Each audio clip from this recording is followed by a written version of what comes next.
ತ್ವಂ ಹಿ ದುರ್ಗಾ ದಶಪ್ರಹರಣಧಾರಿಣಿ ಕಮಲಾ ಕಮಲದಳ ವಿದ್ಯಾಧಾರಿಣಿ ವಾಣಿ ವಿದ್ಯಾದಾಯಿನಿ ಮಾತರಂ ಒಂದೇ ಮಾತರಂ ಅನ್ನುವಂತಹ ಸಾಲುಗಳು ಒಂದು ಸಮುದಾಯಕ್ಕೆ ಚ್ಯುತಿಯನ್ನು ಉಂಟು ಮಾಡುತ್ತೆ.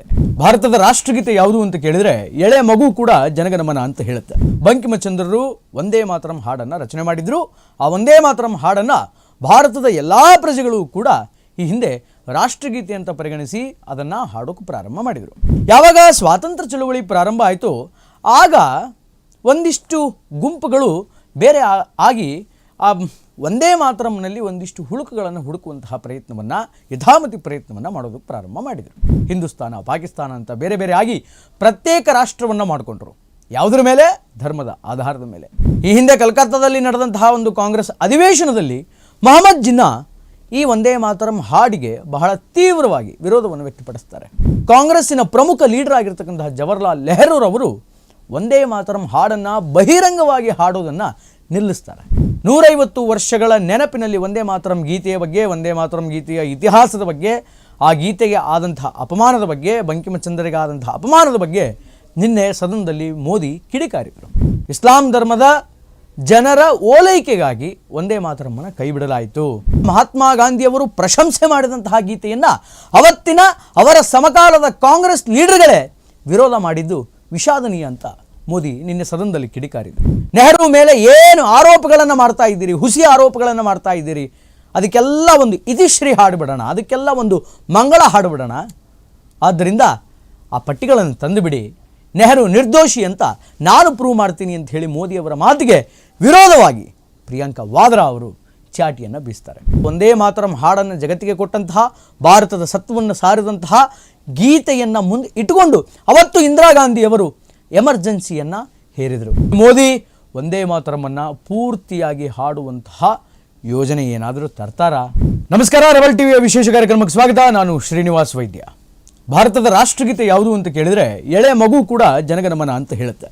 ಆದರೆ ಜನಗಣಮನ ನಮ್ಮ ರಾಷ್ಟ್ರಗೀತೆ ಆಗುವ ಮೊದಲೇ ಒಂದು ಗೀತೆ ನಮ್ಮ ರಾಷ್ಟ್ರಗೀತೆಯಾಗಿ ಹೊರಹೊಮ್ಮಿತ್ತು.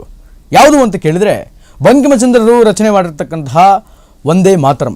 ಹೌದು, ಜನಗಣಮನ ರವೀಂದ್ರನಾಥ್ ಠಾಗೂರ್ ಅವರು ರಚನೆ ಮಾಡುವ ಮುಂಚೆ ಬಂಕಿಮಚಂದ್ರರು ಒಂದೇ ಮಾತರಂ ಹಾಡನ್ನು ರಚನೆ ಮಾಡಿದರು. ಆ ಒಂದೇ ಮಾತರಂ ಹಾಡನ್ನು ಭಾರತದ ಎಲ್ಲ ಪ್ರಜೆಗಳು ಕೂಡ ಈ ಹಿಂದೆ ರಾಷ್ಟ್ರಗೀತೆ ಅಂತ ಪರಿಗಣಿಸಿ ಅದನ್ನು ಹಾಡೋಕೆ ಪ್ರಾರಂಭ ಮಾಡಿದರು. ಯಾವಾಗ ಸ್ವಾತಂತ್ರ್ಯ ಚಳವಳಿ ಪ್ರಾರಂಭ ಆಯಿತು ಆಗ ಒಂದಿಷ್ಟು ಗುಂಪುಗಳು ಬೇರೆ ಆಗಿ ಆ ಒಂದೇ ಮಾತರಂನಲ್ಲಿ ಒಂದಿಷ್ಟು ಹುಳುಕುಗಳನ್ನು ಹುಡುಕುವಂತಹ ಪ್ರಯತ್ನವನ್ನು ಯಥಾಮತಿ ಪ್ರಯತ್ನವನ್ನು ಮಾಡೋದಕ್ಕೆ ಪ್ರಾರಂಭ ಮಾಡಿದರು. ನಿಮಗೆಲ್ಲ ಗೊತ್ತಿರೋ ಹಾಗೆ ಇತಿಹಾಸವನ್ನು ಮೆಲುಕು ಹಾಕಿ ನೋಡಿದಾಗ ಧರ್ಮದ ಆಧಾರದ ಮೇಲೆ ಭಾರತ ವಿಭಜನೆ ಆಯಿತು ಅನ್ನುವಂತಹ ವಿಷಯ ತಿಳಿದು ಬರುತ್ತೆ. ಆಗಲೇ ತಾನೇ ಭಾರತ ಮತ್ತು ಪಾಕಿಸ್ತಾನ ಬೇರೆ ಬೇರೆ ಆಗಿದ್ದು. ಹಿಂದೂಸ್ತಾನ ಪಾಕಿಸ್ತಾನ ಅಂತ ಬೇರೆ ಬೇರೆ ಆಗಿ ಪ್ರತ್ಯೇಕ ರಾಷ್ಟ್ರವನ್ನು ಮಾಡಿಕೊಂಡ್ರು. ಯಾವುದರ ಮೇಲೆ? ಧರ್ಮದ ಆಧಾರದ ಮೇಲೆ. ಮೊಹಮ್ಮದ್ ಜಿನ್ನಾ ಏನು ಪಾಕಿಸ್ತಾನವನ್ನು ಹುಟ್ಟು ಹಾಕಿದ್ನಲ್ಲ ಮಹಾನುಭಾವ ಮೊಹಮ್ಮದ್ ಜಿನ್ನಾ, ಈ ಮೊಹಮ್ಮದ್ ಜಿನ್ನಾ ಒಂದೇ ಮಾತರಂ ಹಾಡಿನಲ್ಲಿ ಒಂದು ಸ್ವಲ್ಪ ಬೇಡವಾದ ವಿಷಯಗಳಿದೆ, ಇದು ನಮ್ಮ ಸಮುದಾಯಕ್ಕೆ ಸಮ್ಮತವಾದಂತಹ ಗೀತೆಯಲ್ಲ, ನಮ್ಮ ಸಮುದಾಯಕ್ಕೆ ಸಮ್ಮತವಾದಂತಹ ಸಾಲುಗಳು ಈ ಗೀತೆಯಲ್ಲಿ ಇಲ್ಲ ಅಂತ ಹೇಳಿ ಒಂದೇ ಮಾತರಂ ಹಾಡನ್ನು ಬಹಿರಂಗವಾಗಿ ಹಾಡುವುದಕ್ಕೆ ನಿರಾಕರಿಸ್ತಾರೆ. ಹಿಂದೆ ಕಾಂಗ್ರೆಸ್ ಕಮಿಟಿಯಲ್ಲಿ ಯಾವುದೇ ಒಂದು ಕಾರ್ಯಕ್ರಮ ಆದರೂ ಕೂಡ ಬಂಕಿಮಚಂದ್ರರು ರಚನೆ ಮಾಡಿರ್ತಕ್ಕಂತಹ ಒಂದೇ ಮಾತರಂ ಹಾಡಿನಿಂದ ಅದು ಪ್ರಾರಂಭ ಆಗ್ತಾಯಿತ್ತು. ಈ ಹಿಂದೆ ಕಲ್ಕತ್ತಾದಲ್ಲಿ ನಡೆದಂತಹ ಒಂದು ಕಾಂಗ್ರೆಸ್ ಅಧಿವೇಶನದಲ್ಲಿ ಮೊಹಮ್ಮದ್ ಜಿನ್ನಾ ಈ ಒಂದೇ ಮಾತರಂ ಹಾಡಿಗೆ ಬಹಳ ತೀವ್ರವಾಗಿ ವಿರೋಧವನ್ನು ವ್ಯಕ್ತಪಡಿಸ್ತಾರೆ. ಒಂದೇ ಮಾತರಂ ಹಾಡಿನಲ್ಲಿ ನಮ್ಮ ಧರ್ಮಕ್ಕೆ ಅನುಗುಣವಾದಂತಹ ಸಾಲುಗಳಿಲ್ಲ, ನಮ್ಮ ಧರ್ಮಕ್ಕೆ ಅಪಮಾನ ಆಗಿದೆ ಅನ್ನುವಂತಹ ವಿಚಾರವನ್ನು ಮಂಡನೆ ಮಾಡ್ತಾರೆ. ಮೊಹಮ್ಮದ್ ಜಿನ್ನಾರನ್ನ ಮತ್ತು ಮೊಹಮ್ಮದ್ ಜಿನ್ನಾರ ಸಮುದಾಯದ ಜನಗಳನ್ನು ಒಲಿಸಿಕೊಳ್ಳುವಂತಹ ಕಾರಣಕ್ಕಾಗಿ ಅವತ್ತಿನ ಕಾಂಗ್ರೆಸ್ಸಿನ ಪ್ರಮುಖ ಲೀಡರ್ ಆಗಿರ್ತಕ್ಕಂತಹ ಜವಾಹರ್ಲಾಲ್ ನೆಹರೂರವರು ಒಂದೇ ಮಾತರಂ ಹಾಡನ್ನು ಬಹಿರಂಗವಾಗಿ ಹಾಡೋದನ್ನು ನಿಲ್ಲಿಸ್ತಾರೆ. ಇನ್ಫ್ಯಾಕ್ಟ್ ನಿಲ್ಲಿಸಿದ್ರು ಅನ್ನೋಕ್ಕಿಂತ ಒಂದೇ ಮಾತರಮ್ಮಿನ ಗೀತೆಯಲ್ಲಿ ಏನು ಒಂದಿಷ್ಟು ಪ್ರತ್ಯೇಕ ಸಾಲುಗಳು ಬರುತ್ತೆ ಆ ಸಾಲುಗಳನ್ನು ಕಡಿತಾರೆ, ಆ ಸಾಲುಗಳನ್ನು ನಿಲ್ಲಿಸ್ತಾರೆ. ಆ್ಯಕ್ಚುಲಿ ಈ ವಿಷಯ ಯಾಕೆ ನಾನು ಮಾತಾಡ್ತಾ ಇದ್ದೀನಿ ಅಂತಂದರೆ, ನಿನ್ನೆ ಪಾರ್ಲಿಮೆಂಟ್ನಲ್ಲಿ ನರೇಂದ್ರ ಮೋದಿಯವರು ಒಂದೇ ಮಾತರಂ ಹಾಡಿನ ಬಗ್ಗೆ ಮಾತಾಡಿದರು. ಹೌದು, ಬಂಕಿಮಚಂದ್ರರು ಒಂದೇ ಮಾತರಂ ಹಾಡನ್ನು ಬರೆದು ಹತ್ರ 150 ವರ್ಷಗಳಾಯಿತು. 150 ವರ್ಷಗಳ ನೆನಪಿನಲ್ಲಿ ಒಂದೇ ಮಾತರಂ ಗೀತೆಯ ಬಗ್ಗೆ, ಒಂದೇ ಮಾತರಂ ಗೀತೆಯ ಇತಿಹಾಸದ ಬಗ್ಗೆ, ಆ ಗೀತೆಗೆ ಆದಂತಹ ಅಪಮಾನದ ಬಗ್ಗೆ, ಬಂಕಿಮಚಂದ್ರರಿಗೆ ಆದಂತಹ ಅಪಮಾನದ ಬಗ್ಗೆ ನಿನ್ನೆ ಸದನದಲ್ಲಿ ಮೋದಿ ಕಿಡಿಕಾರಿದರು. ಇಸ್ಲಾಂ ಧರ್ಮದ ಜನರ ಓಲೈಕೆಗಾಗಿ ವಂದೇ ಮಾತರಮ್ಮನ ಕೈ ಬಿಡಲಾಯಿತು. ತ್ವಂ ಹಿ ದುರ್ಗಾ ದಶಪ್ರಹರಣಧಾರಿಣಿ ಕಮಲಾ ಕಮಲದಳ ವಿದ್ಯಾಧಾರಿಣಿ ವಾಣಿ ವಿದ್ಯಾದಾಯಿನಿ ಮಾತರಂ ವಂದೇ ಮಾತರಂ ಅನ್ನುವಂತಹ ಸಾಲುಗಳು ಒಂದು ಸಮುದಾಯಕ್ಕೆ ಚ್ಯುತಿಯನ್ನು ಉಂಟು ಮಾಡುತ್ತೆ. ಒಂದು ಸಮುದಾಯದಲ್ಲಿ ಮೂರ್ತಿ ಪೂಜೆಯನ್ನು ಮಾಡುವಂತಿಲ್ಲ, ಆದರೆ ಈ ವಂದೇ ಮಾತರಂ ಗೀತೆಯಲ್ಲಿ ಈ ಥರದ ಸಾಲುಗಳಿದೆ, ಇದು ನಮಗೆ ಸಮಂಜಸ ಅನಿಸೋದಿಲ್ಲ, ಆದ್ದರಿಂದ ಇದನ್ನು ಕೈ ಬಿಟ್ಟುಬಿಡಿ ಅಂತ ಹೇಳಿದರು. ಅವರನ್ನು ಓಲೈಸಿಕೊಳ್ಳಲು, ಅವರನ್ನು ಖುಷಿಪಡಿಸೋದಕ್ಕೆ ಅವತ್ತಿನ ಒಂದಿಷ್ಟು ಜನರು ಆ ಗೀತೆಯನ್ನು ಕೈಬಿಟ್ಟರು. ಅದರಲ್ಲಿ ಅಗ್ರಗಣಿಯಾಗಿ ನಿಂತವರು, ಮುಂಚೂಣಿಯಲ್ಲಿ ನಿಂತವರು ಭಾರತದ ಪ್ರಥಮ ಪ್ರಧಾನಮಂತ್ರಿಗಳಾದಂತಹ ಜವಾಹರ್ಲಾಲ್ ನೆಹರೂರವರು.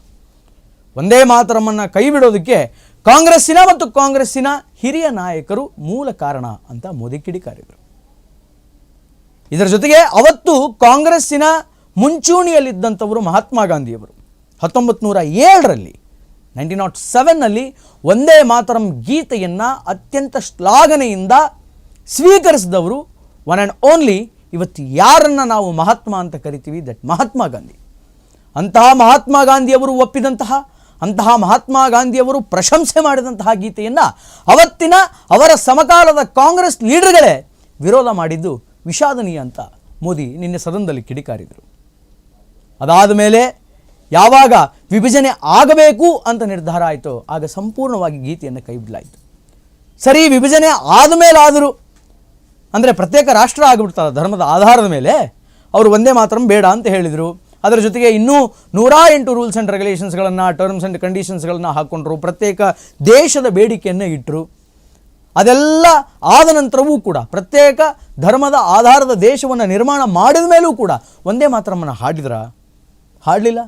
ಅದೇ ಪದ್ಧತಿ ಇವತ್ತಿಗೂ ಮುಂದುವರ್ಕೊಂಡು ಬರ್ತಾ ಇದೆ. ಯಾಕೆ ಮುಂದುವರ್ಕೊಂಡು ಬರ್ತಾ ಇದೆ? ವಂದೇ ಮಾತರಮ್ಮನ್ನು ಸಂಪೂರ್ಣವಾಗಿ ಹಾಡಬೇಕು, ಹಾಡಿ ಅನ್ನುವಂಥದ್ದು ನಿನ್ನೆ ಮೋದಿಯವರ ಅಂತರಂಗದ ಮಾತಾಗಿತ್ತು. ಈ ಎಲ್ಲ ಮಾತನ್ನು ಕೇಳಿಸಿಕೊಂಡಂತಹ ಇದೇ ಕಾಂಗ್ರೆಸ್ ಪಕ್ಷದ ಜವಾಹರ್ಲಾಲ್ ನೆಹರೂರವರ ಮೊಮ್ಮಗಳಾದಂತಹ ಪ್ರಿಯಾಂಕಾ ವಾದ್ರಾ ಅಲಿಯಾಸ್ ಪ್ರಿಯಾಂಕಾ ಗಾಂಧಿಯವರು ನಿನ್ನೆ ಮೋದಿಯವರ ಮಾತಿಗೆ ವಿರೋಧದ ಚಾಟಿಯನ್ನು ಬೀಸಿದರು. ನೆಹರು ಮೇಲೆ ಇಲ್ಲ ಸಲ್ಲದ ಆರೋಪಗಳನ್ನು ಮಾಡ್ತಿರಲ್ಲ ಸ್ವಾಮಿ, ಒಂದು ಕೆಲಸ ಮಾಡಿ, ನೆಹರು ಏನೇನು ಮಾಡಿದ್ದಾರೆ ಅನ್ನುವಂತಹ ಒಂದು ಪಟ್ಟಿ ತಂದುಬಿಡಿ. 999 ಅಂದರೆ 1000ಕ್ಕೆ 999 ಪಟ್ಟಿ ತಂದುಬಿಡಿ. 10,000 ಅಪರಾಧಗಳಿದ್ದರೆ, 10,000 ತಪ್ಪುಗಳಿದ್ದರೆ 9,999 ಪಟ್ಟಿಗಳನ್ನು ತಂದು ನನ್ನ ಮುಂದೆ ಇಡಿ, ವಿತ್ ರೆಕಾರ್ಡ್ ಇಡಿ. ಆಗ 1 ಗಂಟೆ ಅಲ್ಲ, 2 ಗಂಟೆ ಅಲ್ಲ, 10 ಗಂಟೆ, 20 ಗಂಟೆ, 40 ಗಂಟೆ, ಅದು ಎಷ್ಟಂತೀರಷ್ಟು ಮಾತಾಡ್ಬಿಡೋಣ. ನೆಹರು ಮೇಲೆ ಏನು ಆರೋಪಗಳನ್ನು ಮಾಡ್ತಾ ಇದ್ದೀರಿ, ಹುಸಿ ಆರೋಪಗಳನ್ನು ಮಾಡ್ತಾ ಇದ್ದೀರಿ, ಅದಕ್ಕೆಲ್ಲ ಒಂದು ಇತಿಶ್ರೀ ಹಾಡುಬಿಡೋಣ, ಅದಕ್ಕೆಲ್ಲ ಒಂದು ಮಂಗಳ ಹಾಡುಬಿಡೋಣ. ಆದ್ದರಿಂದ ಆ ಪಟ್ಟಿಗಳನ್ನು ತಂದುಬಿಡಿ, ನೆಹರು ನಿರ್ದೋಷಿ ಅಂತ ನಾನು ಪ್ರೂವ್ ಮಾಡ್ತೀನಿ ಅಂತ ಹೇಳಿ ಮೋದಿಯವರ ಮಾತಿಗೆ ವಿರೋಧವಾಗಿ ಪ್ರಿಯಾಂಕಾ ವಾದ್ರಾ ಅವರು ಚಾಟಿಯನ್ನು ಬೀಸ್ತಾರೆ. ಆದರೆ ಮೋದಿ ಅದರೆಲ್ಲದರ ಜೊತೆಗೆ ಮತ್ತೊಂದು ವಿಚಾರವನ್ನು ಮೆಲುಕು ಹಾಕ್ತಾರೆ. 1975ರಲ್ಲಿ ಎಮರ್ಜೆನ್ಸಿ ಅನ್ನುವಂಥದ್ದು ಏನಾಯ್ತಲ್ಲ, ಆ ಎಮರ್ಜೆನ್ಸಿ ಆದಂತಹ ಸಂದರ್ಭದಲ್ಲಿ ಇದೇ ವಂದೇ ಮಾತರಂ ಹಾಡಿಗೆ 100 ವರ್ಷಗಳು ಸಂದಿದ್ವು. ಅಂತಹ ವಂದೇ ಮಾತರಂ ಹಾಡನ್ನು ಜಗತ್ತಿಗೆ ಕೊಟ್ಟಂತಹ, ಭಾರತದ ಸತ್ವವನ್ನು ಸಾರಿದಂತಹ ಗೀತೆಯನ್ನು ಮುಂದೆ ಇಟ್ಟುಕೊಂಡು ಅವತ್ತು ಇಂದಿರಾ ಗಾಂಧಿಯವರು ಎಮರ್ಜೆನ್ಸಿಯನ್ನು ಹೇರಿದರು. ಸಂವಿಧಾನದ ವಿರುದ್ಧದ ನಡವಳಿಕೆ ಮತ್ತು ನಡತೆ ಅದಾಗಿತ್ತು ಅಂತ ಕಿಡಿಕಾರಿದರು. ಎಷ್ಟೋ ಜನ ದೇಶಭಕ್ತರನ್ನು, ರಾಷ್ಟ್ರಕ್ಕಾಗಿ ದುಡಿದವರನ್ನು ಜೈಲಿಗಟ್ಟುವಂತಹ ಕೆಲಸವನ್ನು ಅವತ್ತಿನ ಪ್ರಧಾನಮಂತ್ರಿ ಆಗಿರ್ತಕ್ಕಂಥ ಶ್ರೀಮತಿ ಇಂದಿರಾ ಗಾಂಧಿ ಮಾಡಿದರು ಅಂತ ಮೋದಿ ಕಿಡಿಕಾರಿದರು.